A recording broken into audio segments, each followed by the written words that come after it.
प्रधानमंत्री नरेंद्र मोदी के मालदीव पहुंचने पर उन्हें भव्य स्वागत और गार्ड ऑफ ऑनर दिया गया। औपचारिक स्वागत समारोह के दौरान मोदी का गर्मजोशी से अभिनंदन हुआ। इस दौरे को भारत मालदीव संबंधों के लिहाज से अहम माना जा रहा है।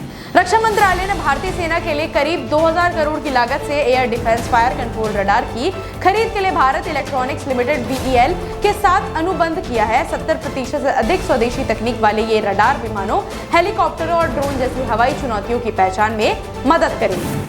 दिल्ली में लोकसभा नेता प्रतिपक्ष राहुल गांधी ने कहा कि कांग्रेस और ओबीसी वर्ग को पर्याप्त संरक्षण नहीं दिया गया। यह उनकी बड़ी गलती थी। उन्होंने स्वीकार किया कि उस समय उन्हें इन मुद्दों की गहराई से समझ नहीं थी। राहुल गांधी ने जातीय जनगणना करवाने की प्रतिबद्धता जताते हुए गलती सुधारने का वादा किया।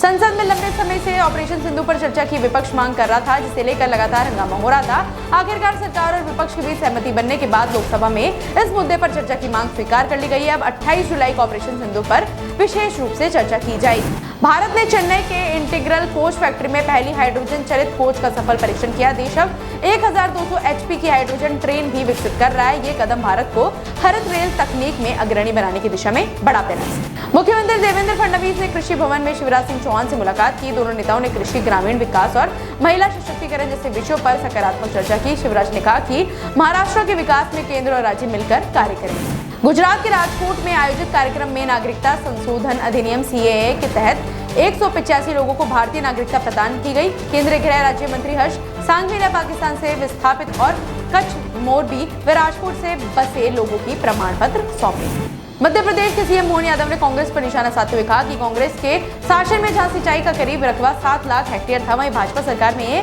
55 लाख हेक्टेयर तक पहुंच गया है। उन्होंने अयोध्या और मथुरा का जिक्र कर कांग्रेस पर तंज कसा और किसानों की दुर्दशा के लिए कांग्रेस को दोषी ठहराया। मुख्यमंत्री भूपेंद्र पटेल ने भगवान बिरसा मुंडा की 150वीं जयंती पर मोबाइल मेडिकल वैन सेवा की शुरुआत की। वैन डांग, दाहोद, साबरकांठा और अरावली जैसे आदिवासी बहुल इलाकों में जाकर घर घर इलाज, मुफ्त दवाएं और जरूरी स्वास्थ्य सुविधाएं पहुंचाएंगी। तेजस्वी यादव ने NDA सरकार पर निशाना साधते हुए कहा कि इसका एक इंजन अपराध में और दूसरा भ्रष्टाचार में लगा है। उन्होंने CBI, ED और इनकम टैक्स को विपक्ष के लिए इस्तेमाल होने वाला हथियार बताया। चंडीगढ़ में भटिंडा पुलिस की PCR टीम के 4 जवानों को उनकी बहादुरी के लिए सम्मानित किया गया। इन जवानों ने अपनी जान की परवाह किए बिना सिरहिंद नहर में गिरी कार से 11 लोगों की जान बचाई। स्वतंत्रता दिवस पर इन्हें मुख्यमंत्री प्रोटेक्टर मेडल से नवाजा जाएगा।